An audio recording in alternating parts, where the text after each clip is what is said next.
El grupo de los foraminíferos es un grupo interesante dentro de los protistas que son marinos. Hay muy pocos representantes de agua dulce, pero en los ambientes marinos son muy diversos y también muy abundantes. Los foraminíferos en ambientes marinos tienen diferentes aplicaciones. Una de las aplicaciones que le han dado con mayor auge es el uso de sus testas y sus conchas como bioindicadores para hacer reconstrucciones paleoambientales de diferentes periodos de la Tierra. Vamos a comenzar con este grupo.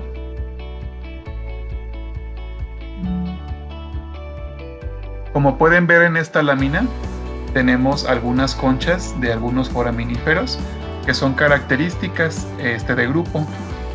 Estas conchas de los foraminíferos pueden ser conchas con cámaras en formas globosas o con algunas proyecciones. Las cámaras están separadas por algunas suturas, como lo vamos a ver un poco más adelante. En esta presentación vamos a abordar qué son, dónde viven, cuál es su hábitat, sus tipos morfológicos, tamaño, alimentación, química, ciclo de vida, caracteres taxonómicos, diversidad y sistemática. Los foraminíferos van a ser organismos unicelulares. Van a ser de los protistas más grandes y los pueden observar en esta fotografía. Aquí tenemos un dedo para magnificar la escala del tamaño de las conchas de los foraminíferos y podemos ver que algunos foraminíferos a simple vista los podemos identificar, los podemos abordar. La mayoría de ellos van a ser organismos microscópicos, pero algunos de ellos alcanzan tallas que son macroscópicas. Las podemos observar muy claramente con un microscopio estereoscópico. Son organismos unicelulares y una característica particular es que a través de sus poros que presentan en las conchas pueden eyectar un tipo de pseudópodos. Estos pseudópodos, formando reticulopodios, van a ser característicos de un clado que actualmente se denomina el clado Rhizaria. Los reticulopodios tienen diferentes funciones en los foraminíferos. Una función es mantenerlos móviles dentro de la columna del agua. También les permiten reptar sobre algunos sustratos, así como capturar algunos alimentos. Aquí tenemos algunas vacuolizaciones que presentan estos reticulopodios, los cuales seguramente tienen algunas vesículas de alimento que van a estar incorporando del medio hacia el interior de la concha para poderse alimentar. La concha puede estar compuesta de una sola cámara o de varias cámaras. En esta lámina tenemos algunas fotografías de foraminíferos que tienen diferentes cámaras y como los podemos observar, algunos foraminíferos, como en este caso, van a presentar una simetría bilateral y esta simetría cuando tenemos al organismo en forma lateral tiene otra constitución, otra forma. Entonces tendríamos una cámara, dos cámaras, tres cámaras, cuatro cámaras y cinco cámaras. Y en la parte inicial teníamos una estructura, una cámara inicial a la cual le denominaremos el prolóculo. El término de foraminífero viene de una palabra o de un término que se denomina foramen, el cual se refiere a que estas cámaras tienen unas conexiones internas y por lo tanto tienen aberturas y están perforadas, están intercomunicadas. Además de ello, algunas de las cámaras de los foraminíferos pueden presentar aberturas que permiten una comunicación hacia el exterior. Casi todas las especies de foraminíferos son marinas, de hecho la mayoría de las especies son marinas y muy pocos organismos se pueden registrar en el agua dulce. En algún momento, los foraminíferos cuando fueron descubiertos se interpretaron como un grupo de cefalópodos, dado que presentaban estas conchas con varias cámaras y la eyección de unos, en este caso no se denominaban pseudópodos, los denominaban apéndices. Sin embargo, después de identificar características ultraestructurales de grupo, fueron reclasificados ya no como cefalópodos, sino reclasificados al grupo de protozoos. En algún momento, como estos organismos llegan a ocupar tallas muy grandes, llegaron a confundirse como que eran organismos multicelulares, pero no, es una sola célula. Los foraminíferos van a presentar un dimorfismo nuclear. Este dimorfismo, que no es exclusivo de los foraminíferos, se presenta en diferentes protozoos, presentando un macronúcleo y un micronúcleo. En algunas especies, como del género Astramina, vamos a encontrar algunos organismos que solo presentan un núcleo dentro de su estructura celular y algunos otros son organismos multinucleados como el género Reticulomixa. Si podemos observar en este caso un conjunto de reticulopodios rodeando a la estructura calcificada del foraminífero. Este organismo tendría muchos núcleos, sería multinucleado, mientras que el organismo que presenta esta cámara, una sola cámara para formar su concha, sería un organismo uninucleado. El núcleo se va a posicionar en el centro de la célula y en el centro de la estructura que forma la concha. En el caso de presentar otro núcleo, este núcleo se encontraría en las partes laterales de las cámaras. Y en caso de presentar varios núcleos, los núcleos estarían dispersos en toda la célula del organismo. Los núcleos que son secundarios los vamos a encontrar en la periferia de las cámaras, mientras que el núcleo principal lo vamos a encontrar en la parte central del organismo. El núcleo va a ser el responsable de generar por meiosis algunos gametos, los cuales van a ser uninucleados. Y cuando el núcleo se retira, hay algunas investigaciones que se han hecho quitándole el núcleo principal al foraminífero. Cuando el núcleo principal está ausente, los núcleos que son secundarios llegan a tomar las funciones del núcleo principal e incrementan de tamaño. En el caso de la concha, va a estar conformada en protistas que son de pequeño tamaño por material proteico. De hecho, la mayoría de los protistas que son microscópicos, que se pueden analizar solamente al microscopio compuesto, al microscopio de campo claro, van a presentar estructuras de protección que son orgánicas y que son flexibles, son blandas, mientras que la mayoría de los foraminíferos van a presentar conchas formadas por calcita o por aragonita. Van a presentar una matriz cementante, es decir, tenemos diferentes composiciones de las conchas. Hay conchas que son uniformes en los foraminíferos, pero hay otras que se forman con diferentes agregados a través de una matriz que es cementante. Es como, por ejemplo, vamos a pensar que el foraminífero tuviera la capacidad de formar su concha en una sola colada. Si la formó en una sola colada, entonces su concha sería uniforme y probablemente no tendría algunos poros. Pero si el foraminífero pudo hacer su concha por secciones, incorporó algunas estructuras, algunos gránulos de carbonato de calcio, otros gránulos de material orgánico, gránulos de sílice, y entonces la concha tiene una estructura que le permite tener un relieve. Es una concha muy áspera y tiene diferentes profundidades en el mezclado. Es como si se construyera una pared con tabiques de diferentes tamaños, utilizando una sustancia cementante. Las testas o las conchas se van a poder formar por secreciones de carbonato de calcio. Estas secreciones primero van a ser capturadas. El carbonato de calcio va a ser capturado en la columna del agua a través de los reticulopodios que van saliendo por cada uno de estos poros, y una vez que es capturado, entonces se van formando estructuras en forma de cristal en el aparato de Golgi. Al formar esta estructura de cristal, el organismo va construyendo su concha dependiendo del material que pudo obtener. Hay algunos de ellos que en su metabolismo les es más sencillo capturar calcita y a otros aragonita. Entonces, en el caso de los que tendrán cobertura con calcita, van a presentar un acabado porcelinado en sus conchas. Las testas o conchas pueden llegar a presentar una capa. Es decir, si fuera una construcción de una casa, estaríamos hablando de una pared con una sola capa de tabiques. Pero hay algunos foraminíferos que pueden construir sus conchas con sus cámaras con diferentes capas, como si construyéramos una pared con 2 paredes de tabiques, o 3 o 4 o más. Entonces, aquellos foraminíferos que solo llegan a formar una capa se conocen como testas monolamelares. mientras que los que pueden llegar a formar dos o más capas se le conoce como bilamelares o polilamelares. Las testas van a formarse por calcita, que es monocristalina, algunas de ellas. Otras se van a formar por estructuras calcáreas y también por algunos agregados de rocas, dando un aspecto rocoso como si fuera marmolado a la testa.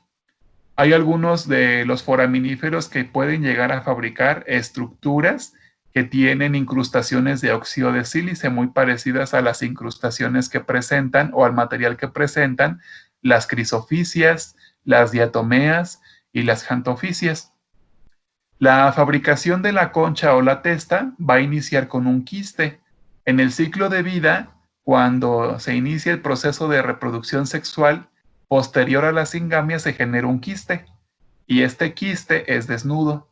Entonces este quiste inicia la fabricación de la testa a partir de el prolóculo. Es decir, antes de que se genere toda la concha o la testa, solamente existe esta estructura la cual se denomina prolóculo y es donde puede encontrarse un macroembrión o un microembrión, dependiendo del ciclo de vida en el que esté, del estadio del ciclo de vida. Y entonces aquí en esta sección del prolóculo va a empezar el organismo a formar algunos cristales de carbonato de calcio y va a empezar a constituir la primer cámara. Posteriormente la segunda, la tercera, la cuarta, hasta desarrollar toda la concha. Los foraminíferos los vamos a encontrar comúnmente en los ambientes marinos. Vamos a encontrar algunas especies pelágicas, particularmente aquellas que son esféricas, que presentan algunas cámaras esféricas, como el género Globigerina. Vamos a encontrar algunas especies que son bentónicas, es decir, adheridas a algún sustrato, viviendo en el fondo del lecho marino en zonas poco profundas. Particularmente, estructuras de conchas que tienen una simetría no radial, sino más bien bilateral, de los géneros bulimia, así como alogromia, quien es un género de agua dulce. Aquí, por ejemplo, podemos observar la conformación de una testa o una concha del género Cancris. Y podemos observar en esta imagen que algunos de los foraminíferos van a tener diferentes registros dependiendo de la latitud. En aguas frías, en aguas templadas, se han encontrado registros de hacia 652 especies diferentes de foraminíferos, mientras que en las áreas que son un poco más tropicales y ecuatoriales, el registro de foraminíferos es un poco menor, con 13, 24, 32 especies. Entonces, las secciones que se encuentran en la zona ya cercana a los polos son zonas de alta diversificación para este grupo de organismos. Tenemos que los foraminíferos los vamos a encontrar en todas las profundidades del océano y también en todas las latitudes. Son organismos que habitan en todo el lecho marino, así como en la columna del agua. Algunas de las especies de agua dulce se han reportado en Australia y se conoce muy poco de ellas, muy poco sobre los organismos que habitan ecosistemas continentales. En los organismos que responden a el hábitat marino, se ha encontrado que van a responder a temperatura, salinidad, oxígeno disuelto, luz, a los diferentes sustratos que estén disponibles, turbiedad del agua y nutrientes. En el caso de las especies calcáreas, van a habitar en aguas que son someras. Esto es muy importante porque el ciclo del carbonato de calcio es mucho más acelerado, es mucho más rápido. Y en el caso de las especies que se encuentran en ambientes profundos, a pesar de que pueden también llegar a formar estructuras de carbonato de calcio, van a poder también llegar a formar algunas testas orgánicas formadas por proteínas y polisacáridos. Los foraminíferos son un grupo muy importante, al igual que otros protistas como los cocolitofóridos, en el mantenimiento del ciclo del carbono, el carbono inorgánico, particularmente en la columna del agua, porque cada uno de los foraminíferos puede llegar a generar 3.5 gramos por metro cúbico al año de carbonato de calcio, lo cual implica una reserva de carbonato de calcio de cerca del 20% de la producción de carbonato de calcio total que se encuentra en el planeta. Con respecto a los tipos morfológicos, los foraminíferos, a pesar de que tienen diferentes cámaras y pudiéramos pensar que en cada una de las cámaras vive una célula, estaríamos observando que todas estas cámaras interconectadas solamente contienen a un solo organismo. Entonces, con respecto al tipo morfológico, estos organismos del reino protozoo van a ser unicelulares. Aquí tenemos diferentes vistas del género Casidulina. Tendríamos algunas vistas que son dorsales, vistas que son ventrales, así como también del género Quilostomela en esta imagen, que tiene unas cámaras que están carentes de poros. Aquí tendríamos unas cámaras con poros. Por cada una de estas cámaras que tienen poros van a surgir los reticulopodios hacia el exterior, mientras que las cámaras que se encuentran lisas no permitirían que salga el reticulopodio por ahí y tienen espacios especiales en las suturas para poder sacar a los reticulopodios. Con respecto al tamaño, ya lo comentamos, son algunos de los protistas más grandes que se encuentran en el reino protozoo. El tamaño es un poco inusual ya que son organismos de una sola célula y pueden llegar a presentar tallas desde las 100 micras hasta las 500, 800, hasta las 2500 micras. Algunos van a alcanzar tallas hasta de varios centímetros, dependiendo de la zona en la cual se estén albergando, en la zona en la que se les encuentre. Algunos son tan grandes que en algunas exploraciones en las pirámides de Giza se han encontrado algunos foraminíferos de hasta 3 centímetros de largo, constituyendo las paredes de la pirámide de Giza, dado que los constructores utilizaron unas rocas calizas que tenían material sedimentado con fósiles. Entonces, muchos de los elementos que constituyen a estos monumentos históricos en Egipto van a presentar foraminíferos en su estructura. Las especies que son más grandes van a corresponder a ambientes que son pelágicos y ambientes polares, mientras que un grupo de foraminíferos va a ser poco diverso en el grupo de los nanoplancton. Es decir, también tenemos organismos pequeños que llegan a medir hasta unas 15, 18 micras de diámetro, pero la mayoría de los foraminíferos se encuentran dentro de la escala del microplancton. En esta imagen podemos observar algunos de los depósitos que se encuentran en el sedimento. Aquí tendríamos el grueso del depósito que se encontraría de foraminíferos bentónicos. En esta sección los foraminíferos que son planctónicos y aquí el material aglutinado de foraminíferos y otros grupos. Podemos observar la profundidad a la cual se pueden encontrar.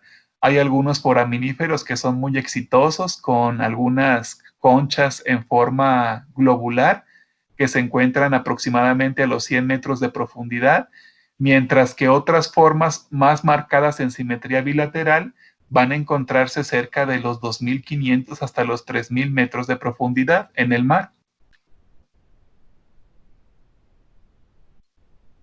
Con respecto a su alimentación, los foraminíferos van a presentar pseudópodos que son reticulopodios, es decir, unos pseudópodos muy finos, los cuales tienen la capacidad de sufrir anastomosis, de fusionarse.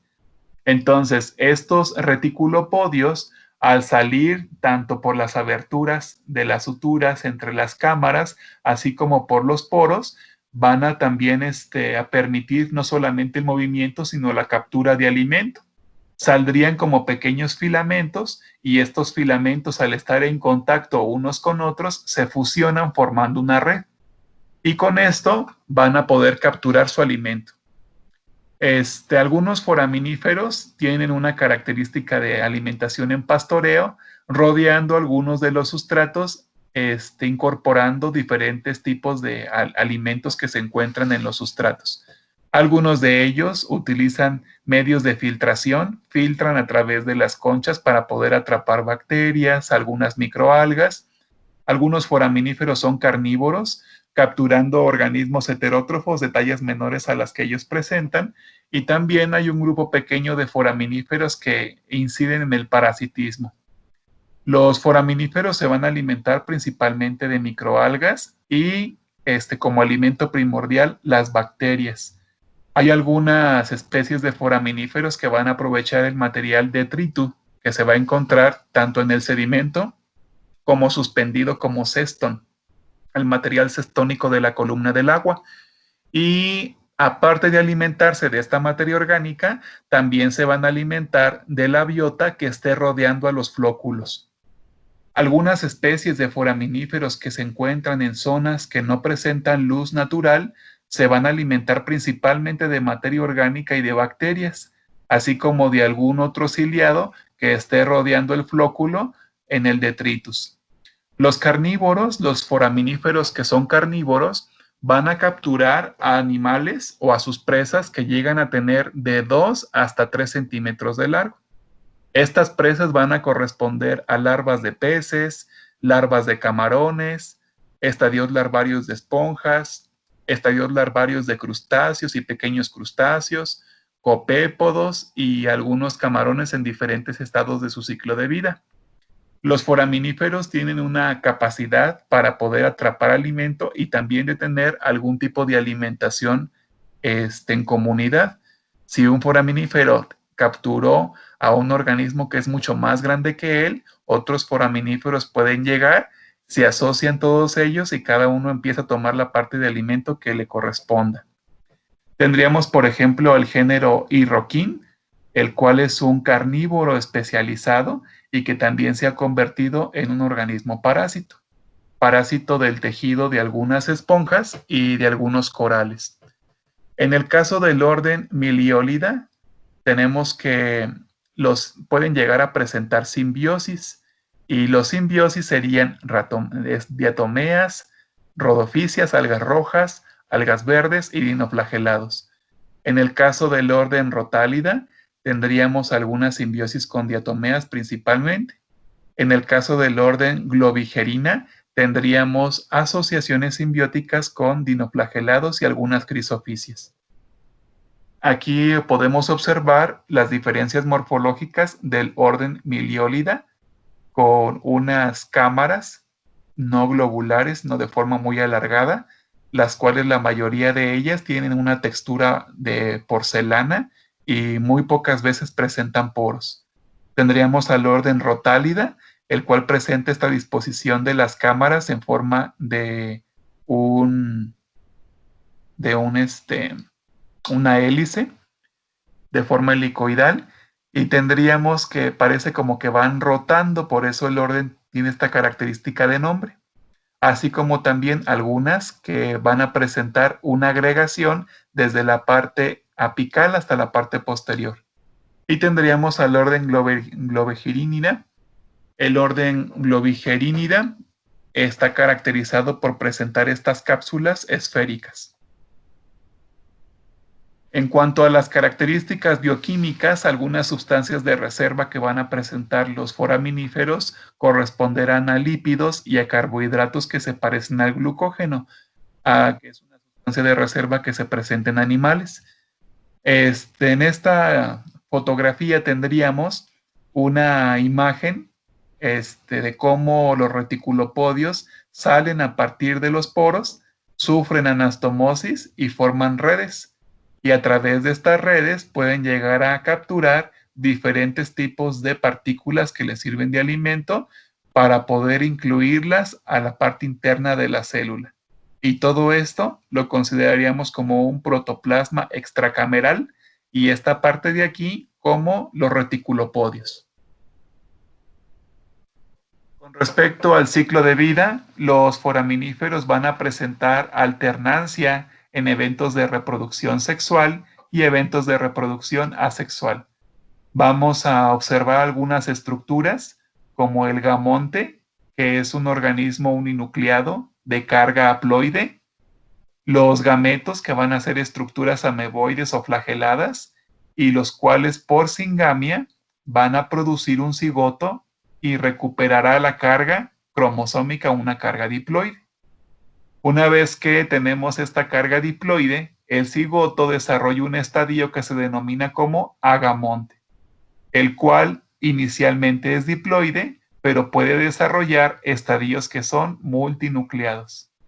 El agamonte va a presentar algunas divisiones meióticas para llegar a producir de nuevo organismos de gamonte, organismos que son haploides. Y estos organismos haploides generarían los gametos para recuperar la carga cromosómica del ciclo. El gamonte se va a formar por la fisión del citoplasma de un agamonte, es decir, el agamonte sufre meiosis. Una vez que sufre meiosis, estos agamontes, que son haploides, se fusionan a través del citoplasma y generan ahora un gamonte.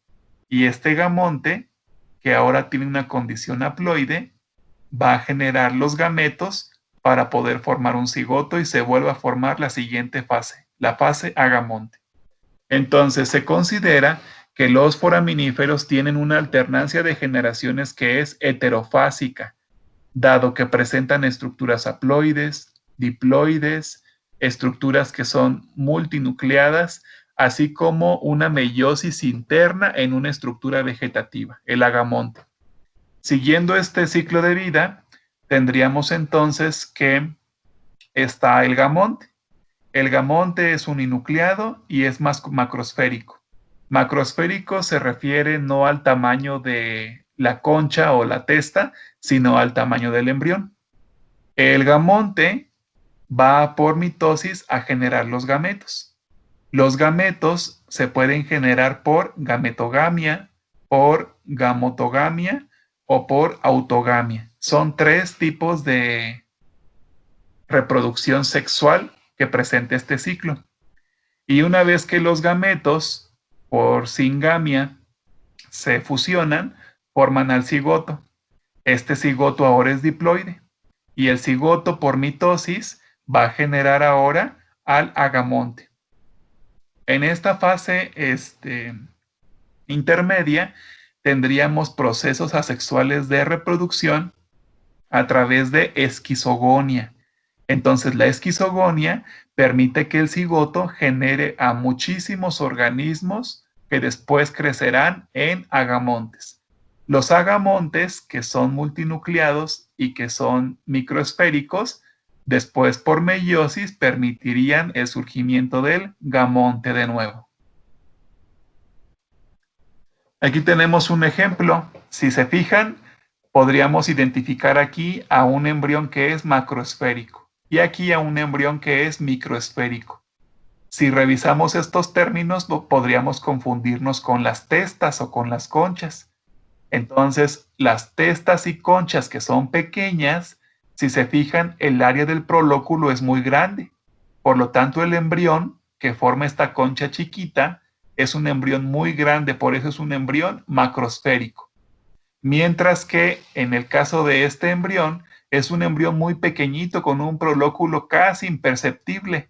Entonces, este es un embrión microesférico. Siguiendo esta tendencia, tendríamos que esta estructura es haploide. Al ser haploide, correspondería entonces al gamonte. El gamonte va a formar los gametos por 3 procesos: gametogonia, gamogonia y por autogamia.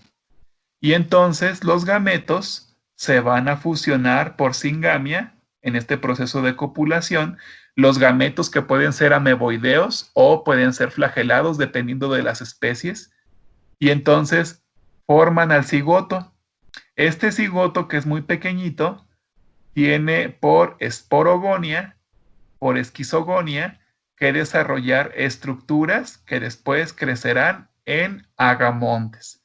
Y estos agamontes serán estructuras diploides o estructuras multinucleadas, los cuales por meiosis generarían embriones que crecerían después en el gamonte.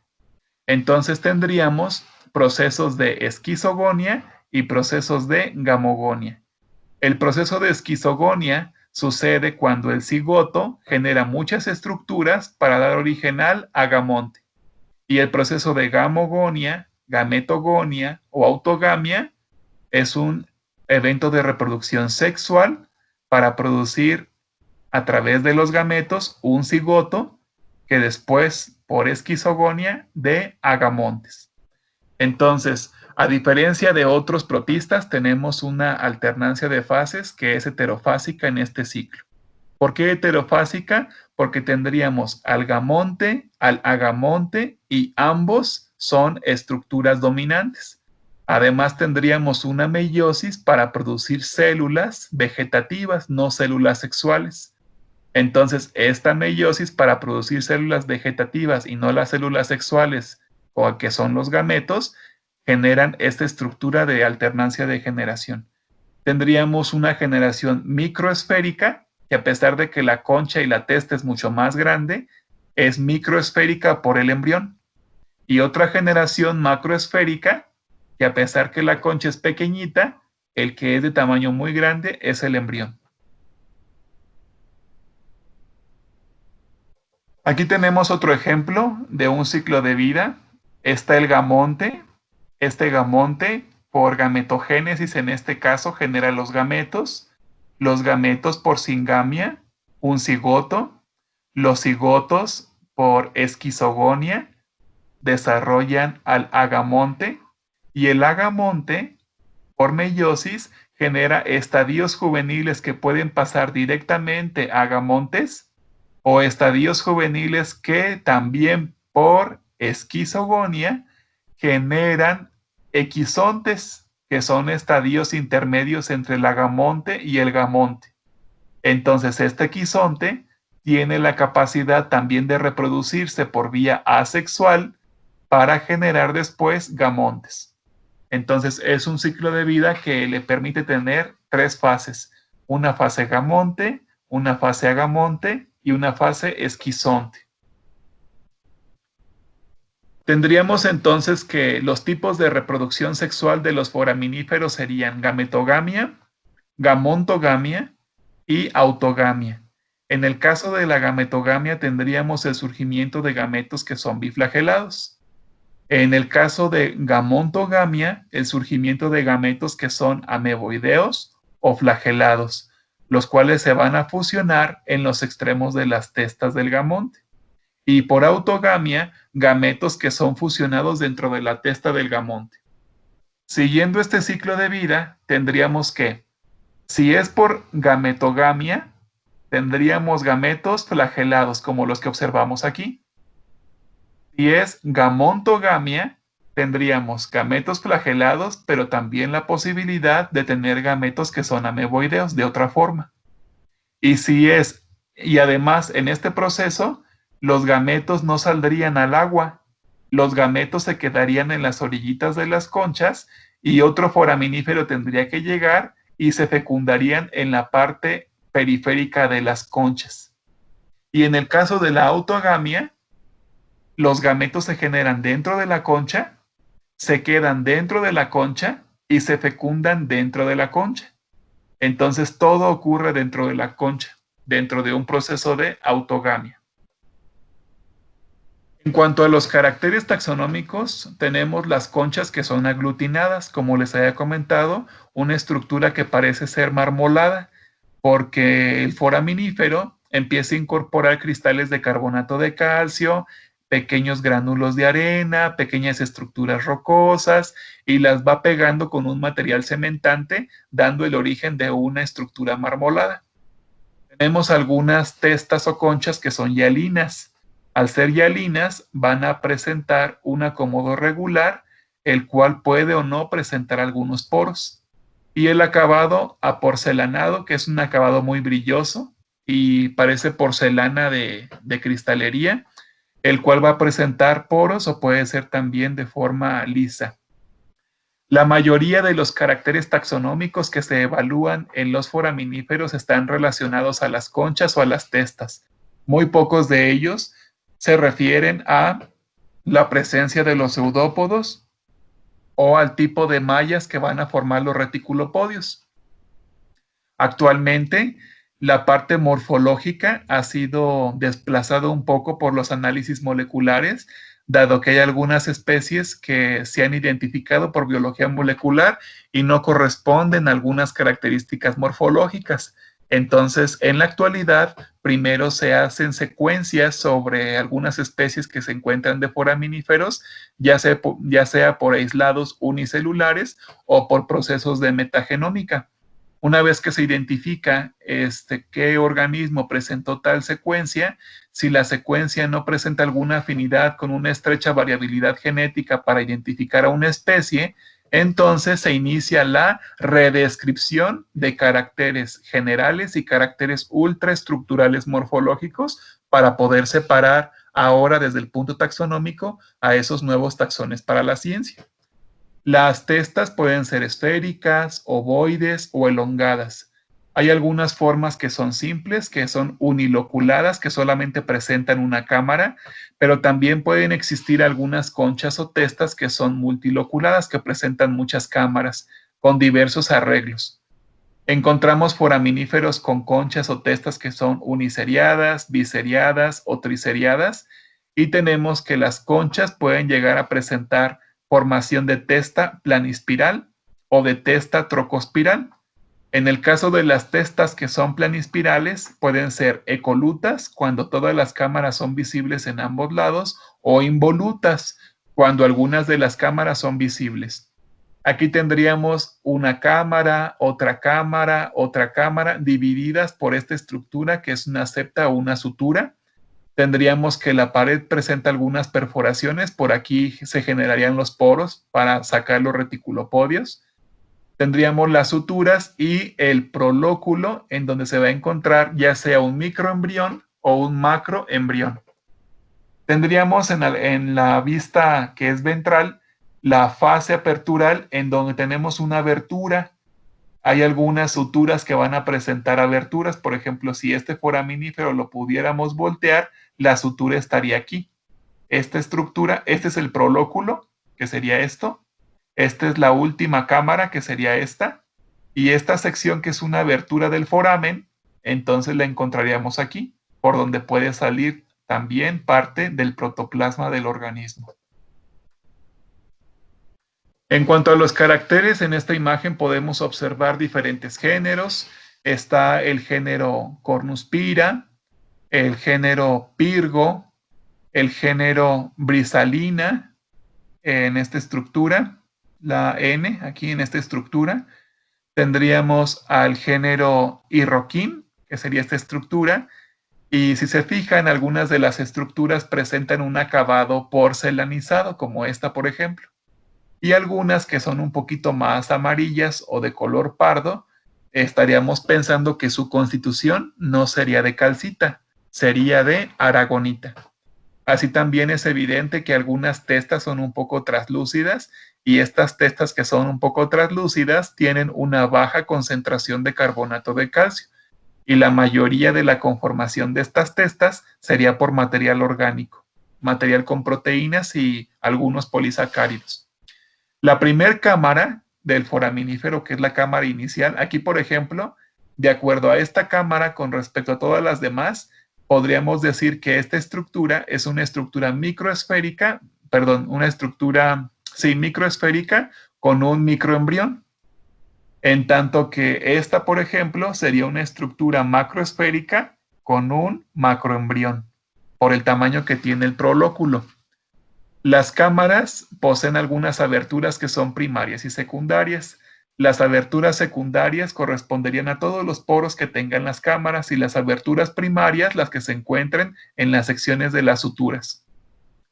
Algunas cámaras van a presentar perforaciones por donde van a emerger los reticulopodios. Por ejemplo, en el caso de estas dos conchas o testas, no se presentan los poros, por lo tanto, por aquí no podrían salir los reticulopodios, y solamente podrían salir por estas estructuras de aquí, por la estructura del foramen.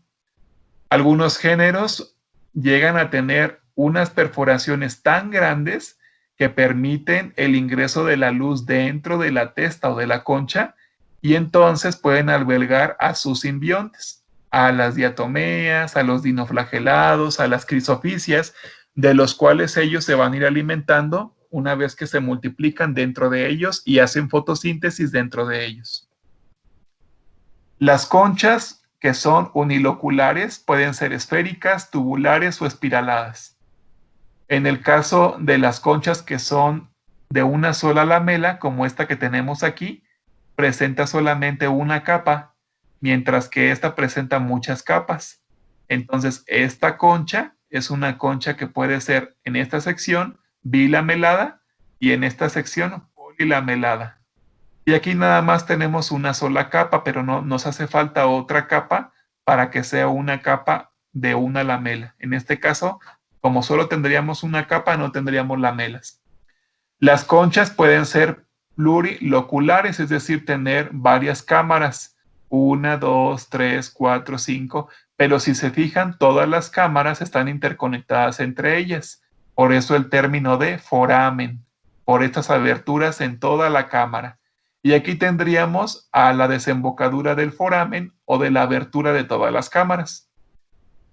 Hay algunas cámaras que son seriadas, las cuales presentan una relación longitudinal al eje, espiraladas, que presentan un enrollamiento según una espiral en un plano, planispiraladas, involutas o evolutas. Más adelante vamos a ver unos esquemas. Tendríamos el enrollamiento en un eje, en un diseño helicoidal, y algunas conchas que son agastistegas, que son conchas que tienen diferentes ejes de crecimiento, así como ciclostegas, que son algunas cámaras circulares que se sitúan en un solo plano, o orbotostega, que son cámaras perpendiculares al plano de crecimiento. Tenemos entonces que aproximadamente 5.000 especies de foraminíferos están registradas como especies recientes, es decir, especies modernas, mientras que 40.000 especies se han descrito, pero su registro es para organismos que ya son fósiles, no son organismos recientes. Tendríamos diferentes especies para los géneros, por ejemplo, 224 especies para el género, el orden Rotálida, en donde se presenta una pared formada de calcita y que es bilamelada.